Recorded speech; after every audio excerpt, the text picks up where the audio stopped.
오늘 하나님께서 우리에게 주시는 말씀은 요한복음 15장 4절에서 7절까지의 말씀입니다. 요한복음 15장 4절에서 7절까지의 말씀을 저와 여러분이 한 목소리로 우리 함께 봉독하겠습니다. 시작. 내 안에 머물러 있으라. 그러면 나도 너희 안에 머물러 있을 것이다. 가지가 포도나무에 붙어 있지 않으면 스스로 열매를 맺지 못하는 것처럼 너희도 내 안에 있지 않으면 열매를 맺을 수 없다. 나는 포도나무요, 너희는 가지다. 그가 내 안에 있고 내가 그 안에 있으면 그 사람은 많은 열매를 맺는다. 나를 떠나서는 너희가 아무것도 할 수 없다. 누구든지 내 안에 있지 않으면 그 사람은 쓸모없는 가지처럼 버려져 말라버린다. 사람들이 그런 가지들은 모아다가 불 속에 던져 태워버린다. 만일 너희가 내 안에 있고 내 말이 너희 안에 있으면 너희가 원하는 것이 무엇이든지 구하라. 그러면 그대로 이루어질 것이다. 아멘. 하나님께서 우리에게 주시는 말씀입니다. 우리 옆에 있는 분들과 함께 인사하실 때 생명의 말씀이 우리를 살립니다. 축복하겠습니다. 생명의 말씀이 우리를 살립니다. 한 번 더 인사하실 때 10월은 날마다 사경회입니다. 인사하겠습니다. 10월은 날마다 사경회입니다. 네, 여러분이 큐티 하시는 자리가 사경회 은혜 받는 자리 되시기를 축복합니다. 아침에 바람이 좀 많이 부는 것 같아요. 또 험한 날씨에도 우리 성도님들 사모하는 마음으로 함께 오셔서 참 감사합니다. 한 가지 광고를 드려요. 바람이 많이 불어서 교회 근처에 나무가 좀 쓰러져 있다고 합니다. 그래서 오늘 여러분 은혜 받는 마음으로 열심히 오늘 말씀도 들으시고 조모임도 하시고 식사도 맛있게 하시고 교제가 끝나시면요 8시 10분에 우리 친교실로 남성 성도님들을 함께 모이셔서 받은 은혜를 나무를 치우는데 또 함께 마음을 모으실 수 있으면 좋겠습니다. 함께 도와주시면 감사하겠습니다. 오늘 들어오실 때 그 유인물을 아마 받으셨을 거예요. 받으신 유인물도 우리 함께 참고해 주시고, 특별히 마지막 장에 보시면 한번 보시겠어요?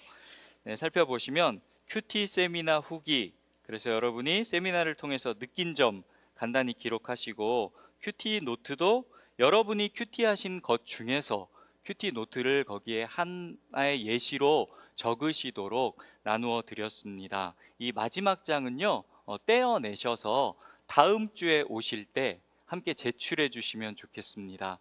여러분 큐티 세미나를 앞으로 교회 오시는 모든 성도님들이 반드시 들으시도록, 그래서 큐티가 저희 교회 너무나도 당연하고 자연스러운 그런 과정이 되도록 안내해 드리려고 해요. 그런데 이 큐티 세미나를 여러분이 들으신 걸, 이 수료한 거를 느낀 점과 함께 제출해 주시면 교족부에 저희가 등록을 해 드리겠습니다. 그래서 여러분 영원히 기록될 수 있도록 해드릴 테고, 한 가지 목회자로서 저의 아쉬움은 저도 여러분의 조모임에 들어가서 여러분의 받으시는 은혜를 함께 듣고 나누고 싶은데 제가 그렇게 하지를 못해요. 그래서 여러분 저와 함께 조모임 하신다 그런 생각을 가지고 여러분의 큐티를 나누어 주시면 저도 함께 은혜 받고 여러분들 위해서 한 분 한 분 위해서 기도하는 그런 기회로 삼도록 하겠습니다. 아침 식사, 또 요즘에 식사 잘하고 계시지요? 네.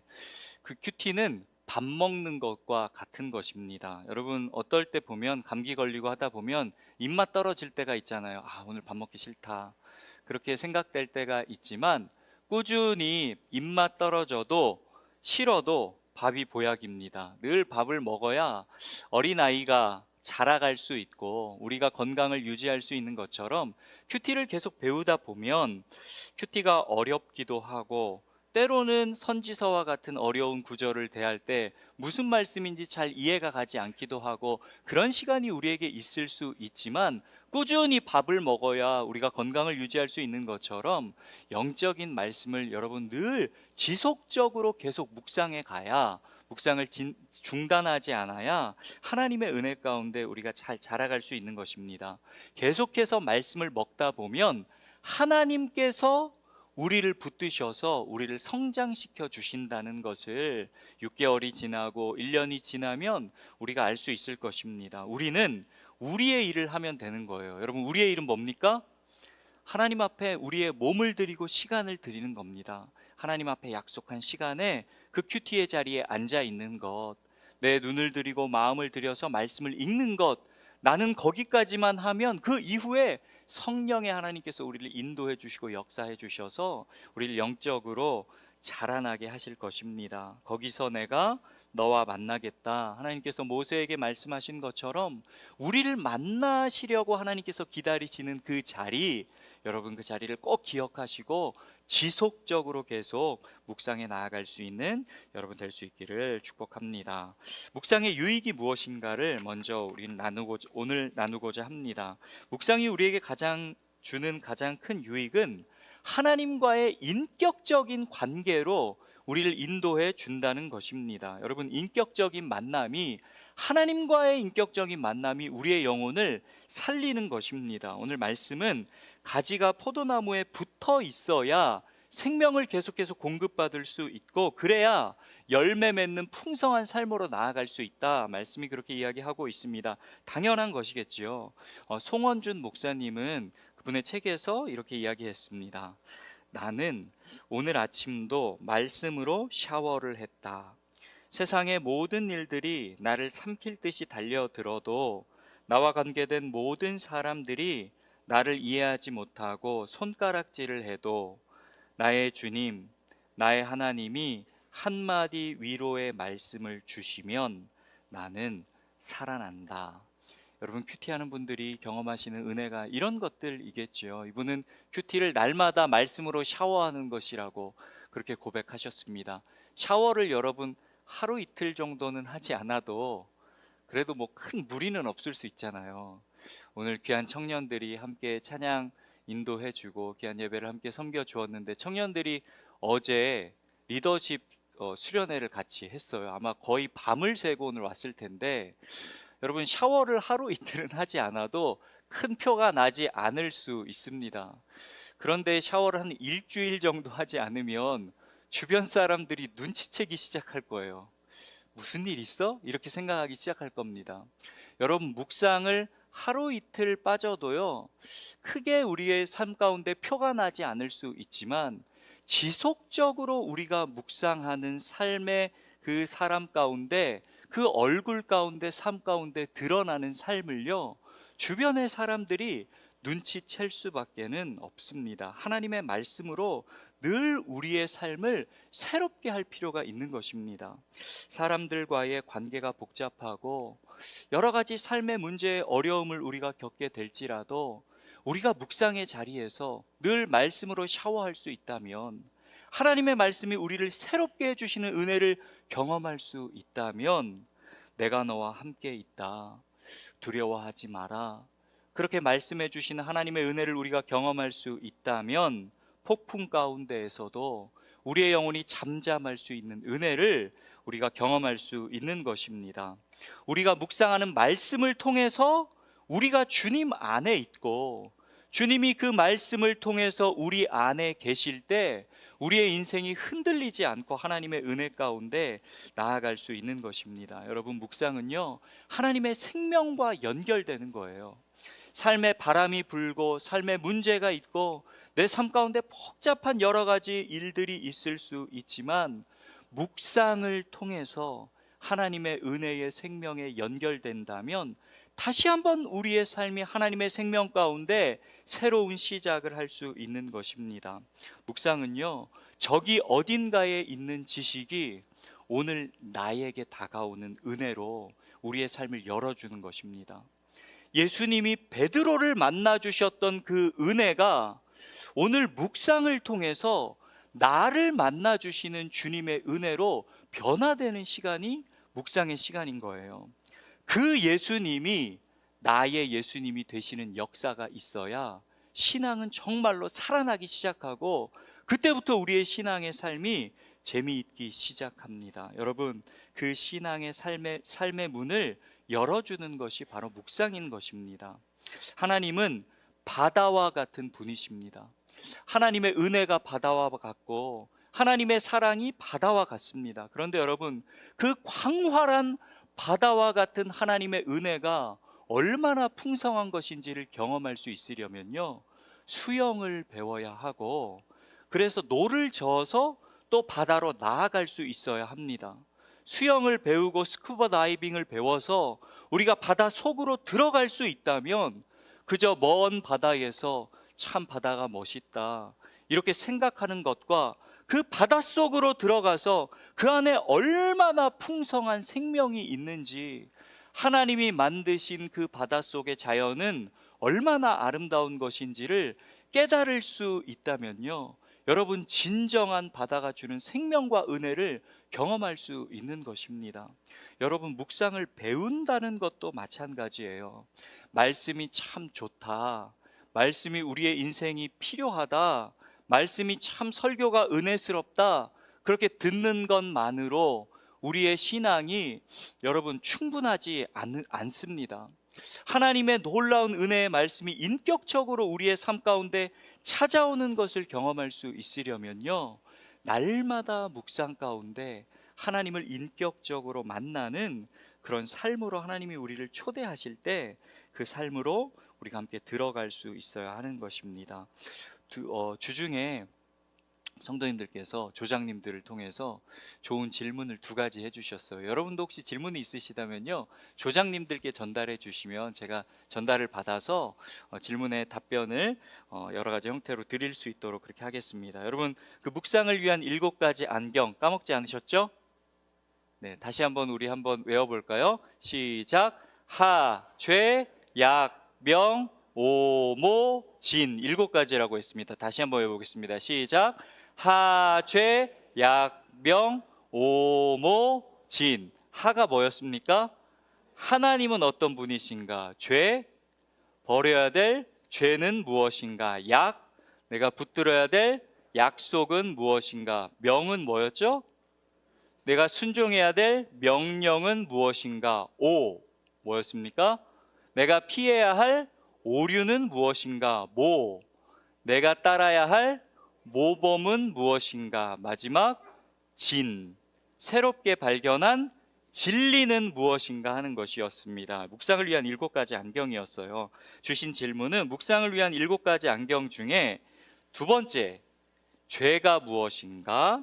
다섯 번째, 오류가 무엇인가? 죄와 오류는 똑같은 것 같은데 차이가 무엇인가요? 이런 좋은 질문을 주셨어요.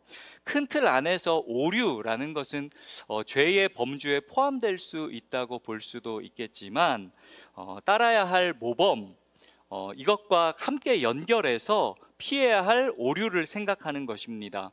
모범과 오류를 생각할 때는요, 성경에 나온 인물들을 생각하는 거예요. 역사서를 읽거나 복음서를 읽다가 제자들에 대한 이야기를 읽거나 사람들에 대한 이야기를 읽으면서 사람들이 한 일에 대해서 우리가 찾을 수 있는 모범들이 있습니다.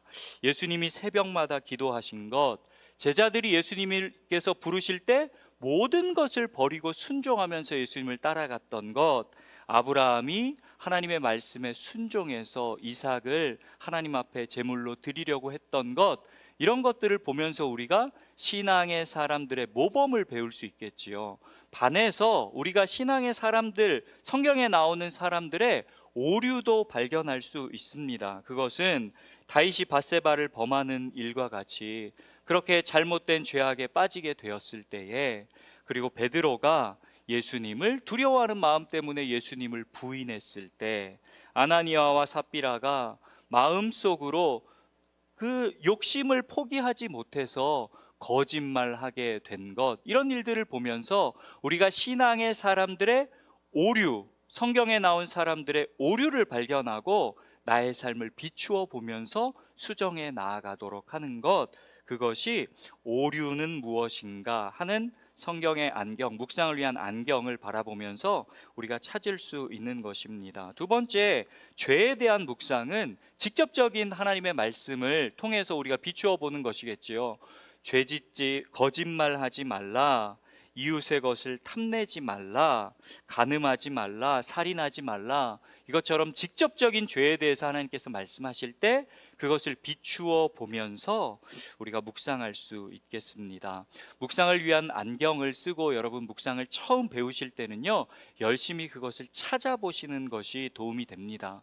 그런데 이렇게 묵상을 하는 훈련을 6개월, 1년 이렇게 계속 하시다 보면 처음에 말씀을 읽으시기만 해도 이런 것들이 눈에 쉽게 떠오르시게 되실 것입니다. 그때는요, 여러분 굳이 묵상을 위한 안경을 쓰시지 않으셔도 하나님께서 말씀을 통해 주시는 포인트가 무엇인지, 말씀을 통해 분명히 우리에게 말씀해 주시는 것이 무엇인지가 점점 더 분명해지게 될 것입니다. 그때는 묵상을 위한 안경을 내려놓으셔도 괜찮습니다.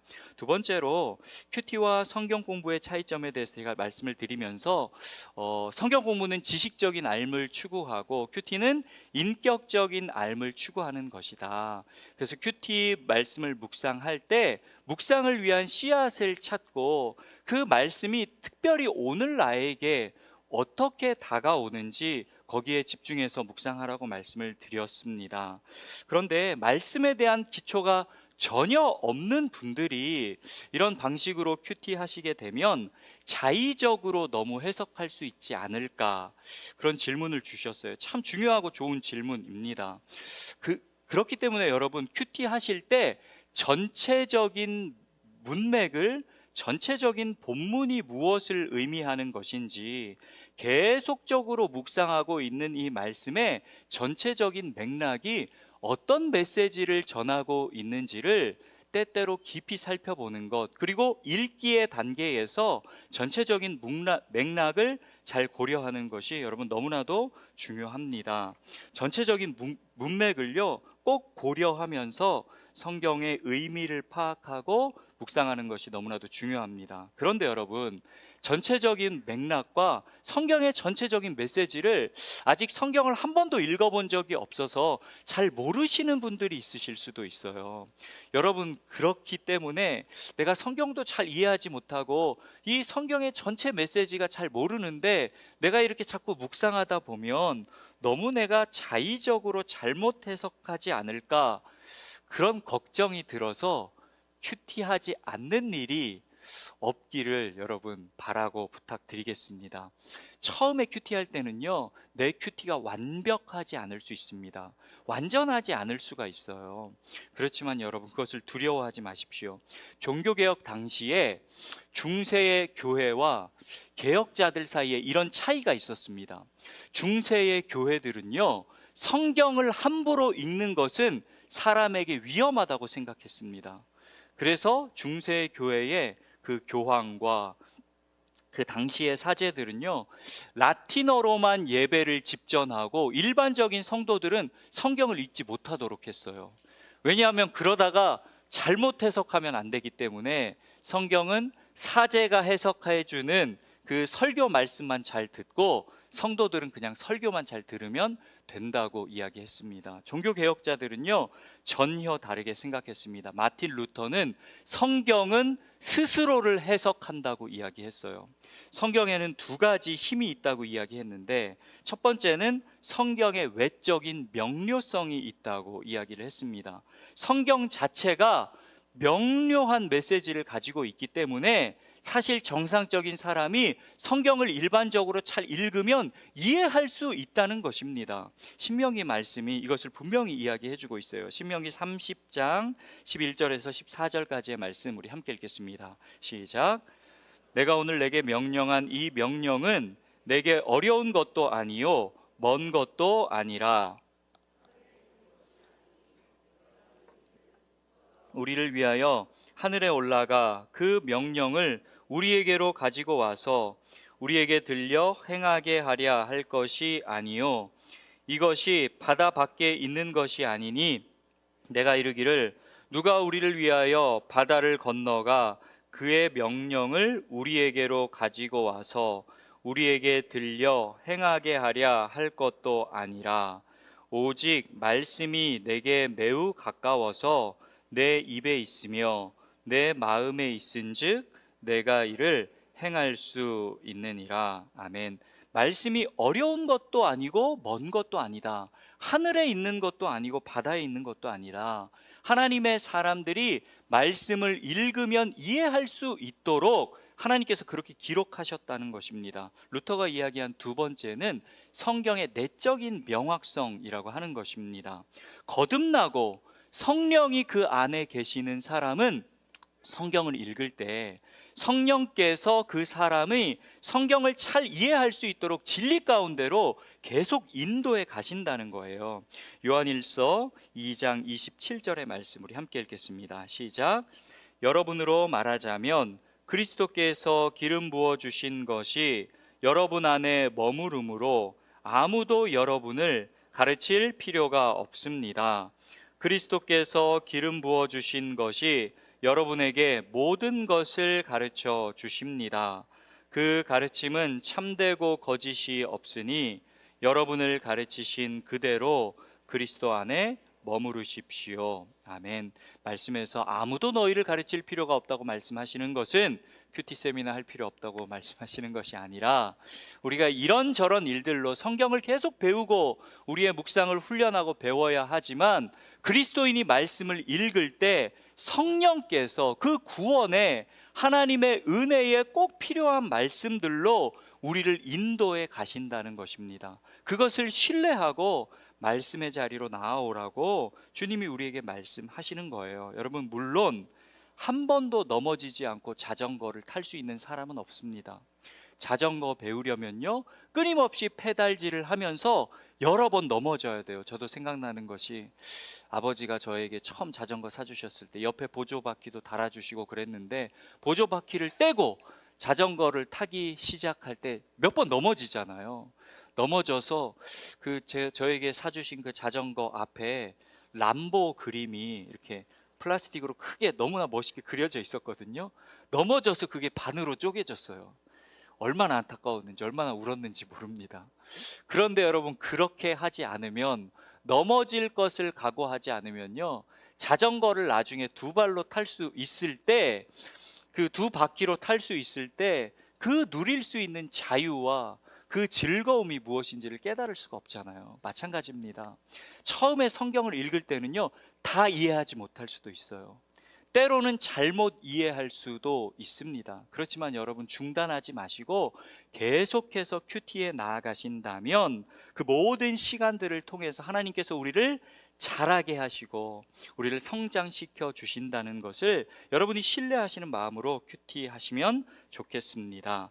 그럼에도 불구하고 여러분, 치우치지 않는 마음으로 큐티하기 위해서 몇 가지 우리가 안전장치들을 큐티하면서 마련해 두실 수 있으면 좋습니다. 첫 번째로는요, 여러분, 큐티와 성경 통독을 병행하시라는 것입니다.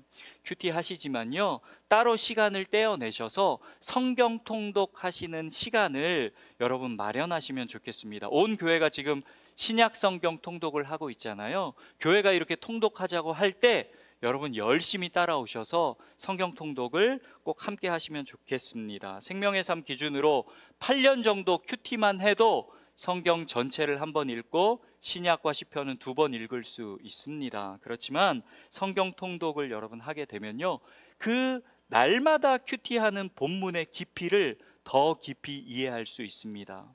통독을 더 많이 할수록 성경을 깊이 이해할 수 있고, 묵상을 더 오래 할수록 성경을 통독할 때 하나님이 주시는 전체적인 메시지가 무엇인지가 더 우리 안에 깊이 다가올 수 있습니다. 숲을 보고 나무를 보는 일을 번갈아 가면서 계속하면요, 우리의 묵상도 깊어지고 성경 전체를 이해하는 눈도 더 넓어질 수 있습니다. 성경의 통독과 묵상을 같이 밸런스를 맞추시면 좋겠습니다. 두 번째는 생명의 삶 해설을 통해서 도움을 받으시라는 것입니다. 여러분, 생명의 삶이 좋은 것은 본문 뒤에 해설이 있다는 것이잖아요.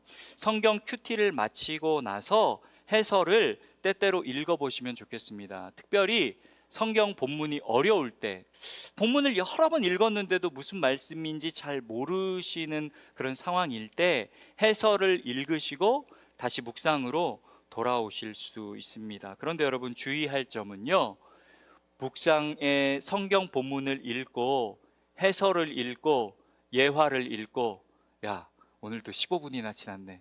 큐티 다 했다. 이렇게 하시면 안 된다는 겁니다.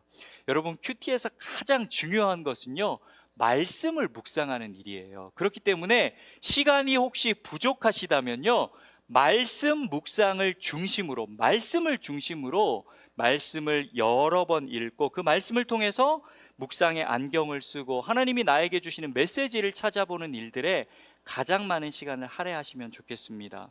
그리고 여러분, 남으시는 시간에 큐티를 마치시고 뒤에 있는 해설을 읽어보시면서 내가 오늘 묵상한 말씀이 큰 틀 안에서 벗어나지를 않았는지를 확인하는 차원에서 해설을 읽어보시고 예화도 읽어보실 수 있으면 좋겠습니다. 해설을 읽는 것을 여러분, 묵상을 대체하는 것으로 생각하지 마시고 내 자신이 스스로 계속 말씀을 생각하고 묵상하고 되뇌이면서 나에게 개인적으로 말씀해 주시는 하나님의 은혜를 꼭 깨달으시면 좋겠습니다. 마지막으로는요, 함께 큐티하는 동료들이 때로 우리가 치우친 묵상을 할 때 우리를 돌아오게 할 수 있다는 것입니다. 지금 조원들과 함께 묵상하시는 것이 그렇고, 또 여러분 순에서 계속 큐티의 묵상을 나누기 때문에 순에서 그렇게 큐티의 묵상을 함께 나누다 보면 저분의 묵상을 잘 들어보니까 내가 묵상한 것이 조금 깊이를 넓힐 수 있겠구나,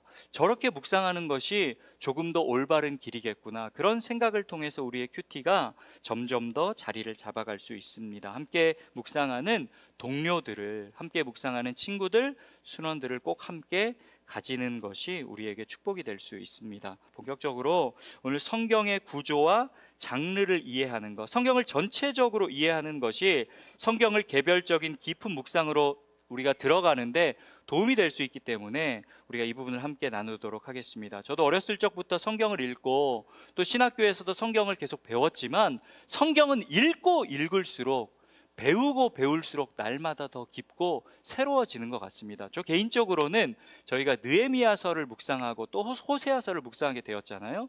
느헤미야를 묵상하고 호세아를 묵상하면서 정말로 이스라엘이 얼마나 철저하게 하나님 앞에 말씀대로 살아가는 일에 실패하고 있는가, 그럼에도 불구하고 하나님께서 얼마나 끈질기게 이스라엘 백성을 붙잡으시고 사랑하시는가, 그 모습이 저에게 정말로 깊이 있는 메시지로 다시 한번 다가오게 되었고, 그것이 저의 신앙의 삶을 돌아보는데 참 큰 유익을 주었습니다. 어떤 분은 이렇게 이야기했습니다. 날마다 발행되는 신문은 늘 똑같은 이야기를 반복하고 있는데 한 번 적혀진 성경은 날마다 읽을 때마다 나에게 새로운 은혜와 도전을 준다. 여러분, 그렇지 않습니까? 말씀은 이미 적혀져 있는 것이지만 우리의 삶을 늘 새롭게 인도해 주는 것입니다. 여러분, 성경을 더 깊이 묵상하는 것, 성경을 더 깊이 알아가는 것, 그것이 우리 신앙인들의 절대적인 인생의 목표가 될 수 있기를 축복합니다. 신학에서는 성경을 연구할 때 세 가지를 고려해요. 여러분, 성경을 앞으로 계속 묵상하고 읽어가시면서 여러분도 이 세 가지를 돌아보실 수 있으면 좋겠습니다. 슬라이드 한번 보여주시겠어요? 신학적으로 성경을 연구할 때는 이 세 가지를 포커스해서 연구를 합니다. 첫 번째는 성경 배후에 관한 연구, Behind the Bible에 대해서 연구하는 거예요. 성경의 배후에, 성경의 배경에 그 역사적인 어떤 정황이 있는지, 호세아서 메시지를 우리가 읽을 때 성경의 메시지 그 자체만으로도 우리가 은혜가 되지만 당시의 이스라엘이 어떤 정황 가운데 하나님을 떠났는지, 당시의 이스라엘이 여로보암 2세의 그 상황 가운데서 외교적으로도 경제적으로 번영한 상황 가운데 있었고, 그 상황 가운데 여러 가지 것들을 쫓아가다가 우상을 섬기게 되고 그래서 하나님을 떠나게 되었다는 것이 이스라엘 백성이 하나님을 떠난 모습, 간음에서 그 고멜이 다른 사람에게로 갔던 그 모습과 같다는 것을 우리가 배경을 이해하면 할수록 성경 자체를 이해하는데 도움이 될 수 있습니다.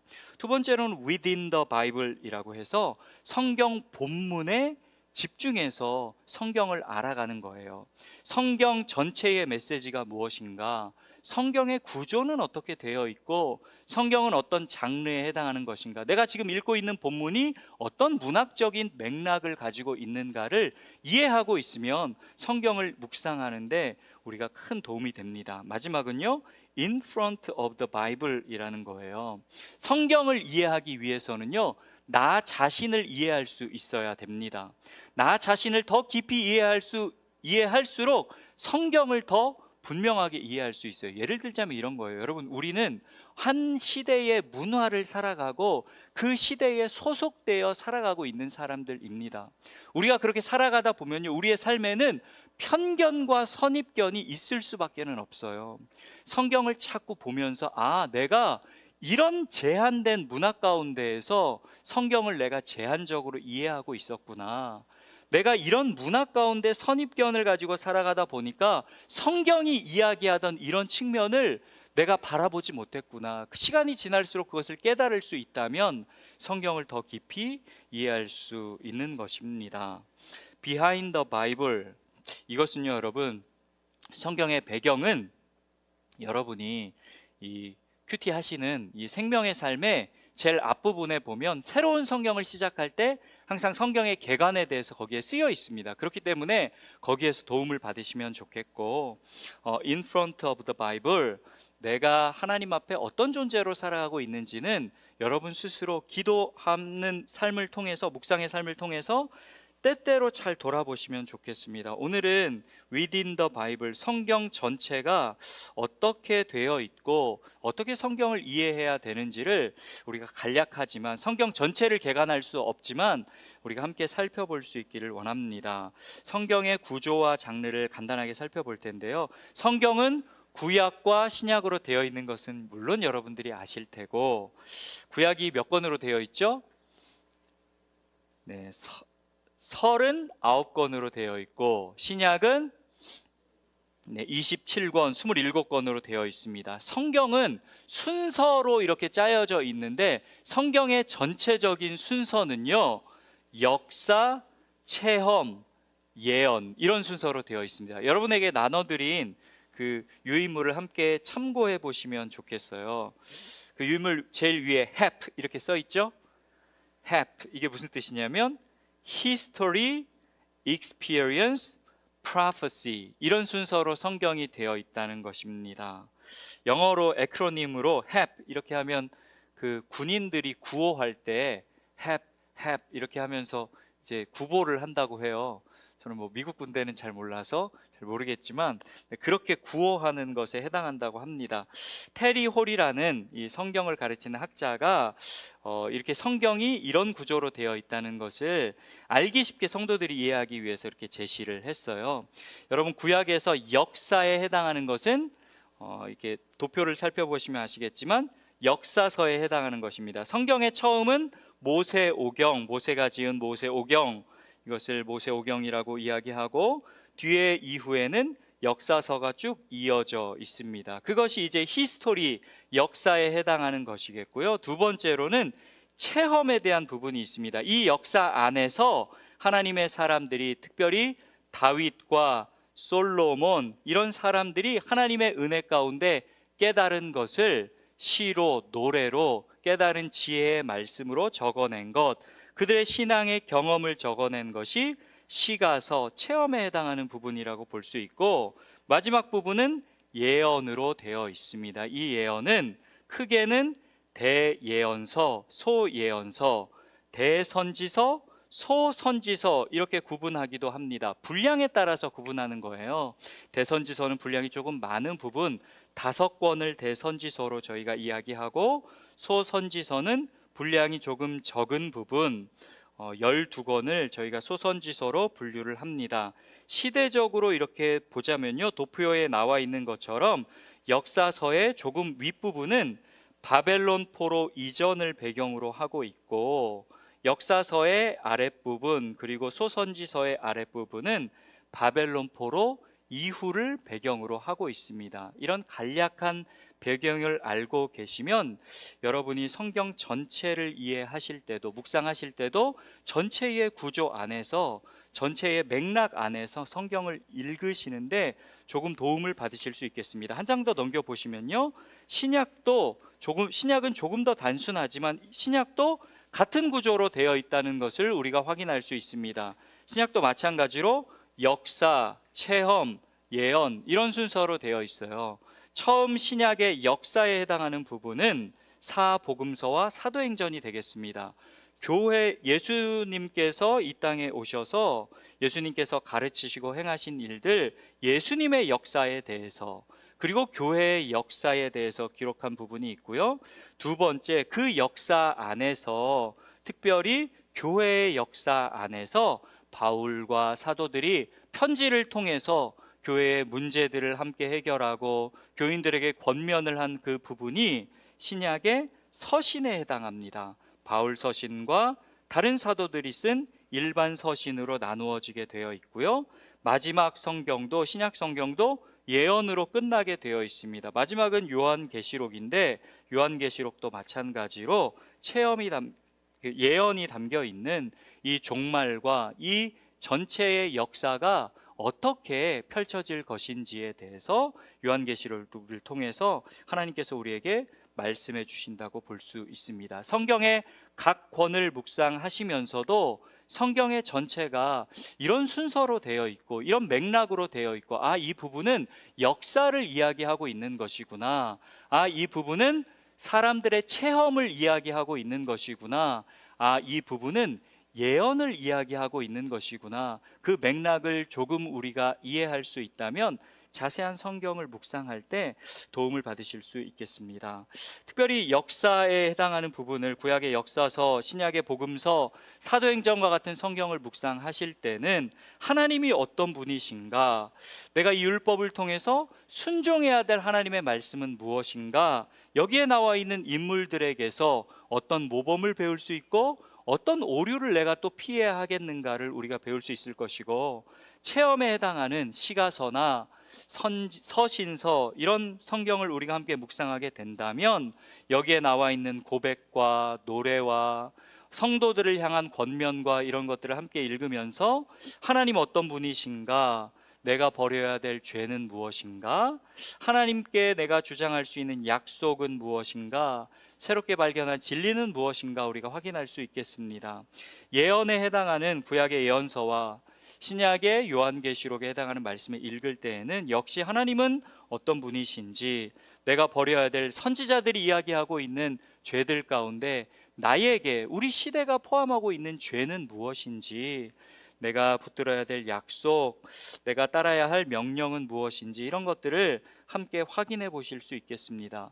성경 전체를 사실 개관하는 그런 기회도 저희가 나중에 있을 거예요. 개관을 저희가 함께 하게 될 때 전체에 대한 이해를 계속 깊게 하시면서 자세한 묵상으로 들어가실 수 있으면 또 도움을 받으실 수 있겠습니다. 마지막으로는 이 묵상과 기도에 대해서 저희가 함께 오늘 나누려고 해요. 여러분, 정직한 묵상은 진실한 기도로 이어질 수밖에는 없습니다. 보통은 우리가 기도할 때 내가 원하는 것을 가지고 하나님 앞에 기도하는 청원의 기도가 우리에게는 가장 익숙한 기도일 거예요. 하나님 이거 해주세요, 저거 해주세요, 하나님 제 삶에 이런 문제가 있습니다, 이걸 도와주세요.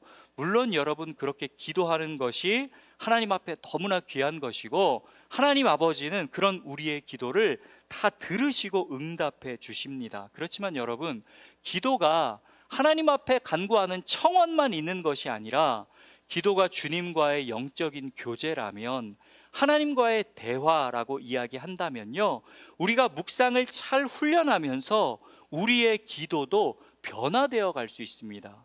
변화되어 가야 하는 것입니다. 우리가 자녀가 부모님께 찾아와서 늘 이거 해주세요, 저거 해주세요, 아버지 이거 주세요, 저거 도와주세요, 그렇게 하는 것이 어찌 보면 당연한 것이겠지만 부모와 자녀 사이에 늘 해달라는 것만 있으면 그 관계가 깊어질 수 없는 것처럼, 여러분, 하나님과의 관계 안에서도 우리가 늘 해달라는 청원의 기도만 드리는 것이 아니라 우리의 기도가 하나님께서 우리에게 말씀하시는 것을 듣는 시간이 되고 또 우리의 마음을 하나님께 나눌 수 있는 시간이 될 수 있다면 우리의 기도도 깊어질 수 있는 것입니다. 묵상이 그렇게 우리의 기도를 깊이 있게 이끌어갈 수 있는 좋은 도움이 될 수 있습니다. 여러분, 묵상은요, 하나님께서 말씀을 통해서 우리에게 말을 건네오시는 것입니다. 말씀을 두세 번 천천히 읽는 사이에 우리에게 부딪혀오는 말씀이 있다고 했죠. 묵상의 씨앗으로 하나님께서 우리에게 성령을 통해서 우리에게 두드리시는 특별한 구절과 단어가 우리에게 있다면요, 하나님께서 우리에게 말을 건네오시는 것입니다. 오늘 이 부분을 통해서 너와 대화하고 싶다고 하나님께서 말을 건네오시는 거예요. 그렇다면요, 여러분, 하나님께서 우리에게 건네오시는 그 말씀을 통해서 우리는 주님과의 대화를 이어갈 수 있습니다. 묵상을 쭉 이어서 하다가 묵상을 위한 안경까지 우리가 쓰고 하나님께서 특별히 이것을 통해서 나에게 주시는 메시지가 무엇인지 좀 더 명료해졌을 때 여러분, 기도로 우리가 나아갈 수 있습니다. 특별히 하나님께서 어떤 메시지를 주셨다면요, 거기에서 멈추지 마시고 하나님 앞에 기도로 그 문제를 가지고 나아가실 수 있습니다. 묵상의 씨앗을 통해서 나에게 어떤 말씀이 부딪혀 왔다는 것은 하나님께서 내 내면에 어떤 움직임을 만드셨다는 거예요. 여러분, 내면에 어떤 움직임을 하나님께서 만드셨다는 것은요, 성령을 통해서 하나님께서 내 마음에 찾아오셔서 내 마음에 하나님께서 대화하기를 원하시는 어떤 것을 드러내셨다는 것입니다. 여러분, 그것을 기도의 재료로 우리가 삼아서 하나님 앞에 기도할 수 있습니다. 특별히 말씀을 묵상하다가 예를 들어서 용서하라, 그런 말씀이 내 마음 가운데 다가왔다면 여러분, 용서를 통해서 다가온 그 말씀이 내 마음 가운데 어떤 마음을 불러 일으키는지를 여러분 깊이 한번 묵상해 보십시오. 그러면요, 여러분, 용서라는 말씀이 묵상의 적용점으로 바로 들어간다면 하나님이 오늘 용서하라고 말씀하시는데 용서하는 하루가 되어야겠다, 그렇게 적용할 수도 있지만, 용서하라는 말씀이 내 내면에 실제로 정직하게 어떤 마음을 일으키는지를 우리가 잘 머금고 찾아볼 수 있습니다. 용서하라는 말씀이 그냥 하나님께서 용서하라, 그것에 포커스를 두어서 적용으로 가져갈 수도 있지만, 다시 한번 생각해 본다면 용서하라는 말씀이 나에게는 화가 날 수도 있어요. 때로는 나에게 부담으로 다가올 수도 있습니다. 그렇다면요, 여러분, 그것을 기도로 가져갈 수 있습니다. 하나님, 용서하라는 오늘 저에게 주신 이 말씀이 저에게는 너무나 부담스럽습니다. 하나님, 솔직히 말씀드려서 제가 당하고 있는 이 상황 가운데 마음이 너무나도 무거운데 왜 자꾸 저에게 용서에 대한 이 메시지를 주십니까? 그렇게 하나님 앞에 우리의 실제적인 상황과 내 마음을 내어놓으면서 토로하면서 여러분, 기도로 가져갈 수 있는 것입니다. 그렇게 하나님 앞에 주거니 받거니 하면서 묵상을 기도로 가져갈 수 있다면요, 우리의 기도가 시간이 지날수록 하나님과의 대화로 이어지면서 더 풍성해질 수 있어요. 여러분, 아침 시간에 한 15분, 한 30분 정도 큐티 하는데 이렇게 말씀도 충분히 읽고 묵상을 위한 씨앗도 찾아보고 묵상을 위한 안경도 쓰고 거기에다가 기도까지 하라니, 목사님 이렇게 하면 1시간도 부족할 것 같은데 어떡합니까? 그렇게 물론 생각이 되실 거예요.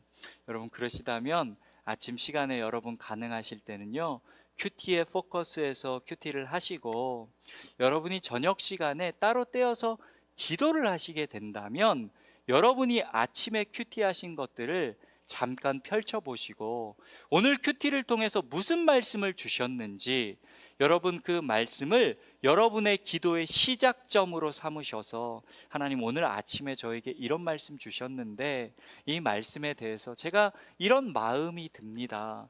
여러분의 마음을 내어놓고 하나님 앞에 기도하시기 시작하신다면 여러분의 기도가 시간이 지날수록 더 깊어지실 수 있을 것입니다.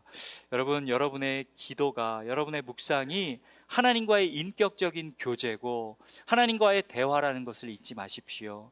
말씀의 묵상이 머리 안에만 머물러 있는 것이 아니라 하나님과의 인격적인 교제와 기도로 이어질 수 있도록 이번 주에는 여러분 실천해 보실 때 여러분의 묵상한 그 묵직한 하나님께서 던져주신 그 묵상의 은혜의 말씀이 여러분의 기도로 하나님과의 충분한 대화로 이어질 수 있도록 하실 수 있는, 한번 실천해 보실 수 있는 한 주가 되실 수 있으면 좋겠습니다. 주신 말씀을 가지고 또 우리의 배움을 가지고 이 시간에는 함께 기도하겠습니다. 함께 기도하실 때 하나님께서 오늘 우리에게 허락하신 말씀처럼 주님은 내 안에 머물러 있어라. 너희가 내 안에 붙어 있지 않으면 너희의 삶 가운데 스스로는 열매를 맺을 수 없다고 주님이 말씀하십니다. 나를 떠나서는 너희가 아무것도 할 수 없다고 주님이 말씀하셨습니다. 하나님, 오늘 저희들에게 가르쳐 주신 것과 같이 주의 말씀을 우리가 더 깊이 이해하고 하나님의 말씀을 통해 우리가 더 주님과의 인격적인 교제의 삶으로 들어갈 수 있도록 우리의 내적인 여정이 말씀의 묵상을 통해 하나님을 알아가고 우리 자신의 삶을 주님 앞에 더 솔직하게 내어드리는 정직한 기도의 여정으로 이어질 수 있도록 하나님 인도하여 주시옵소서. 우리가 주님을 더 깊이 알아갈 수 있도록 우리의 묵상의 시간을 축복하여 주시옵소서. 주여 한번 외치고 간절한 마음으로 우리가 주님 앞에 머물러 있을 수 있도록, 말씀 안에 머물러 있을 수 있도록 함께 기도하겠습니다. 주여, 하나님 아버지 은혜를 감사합니다.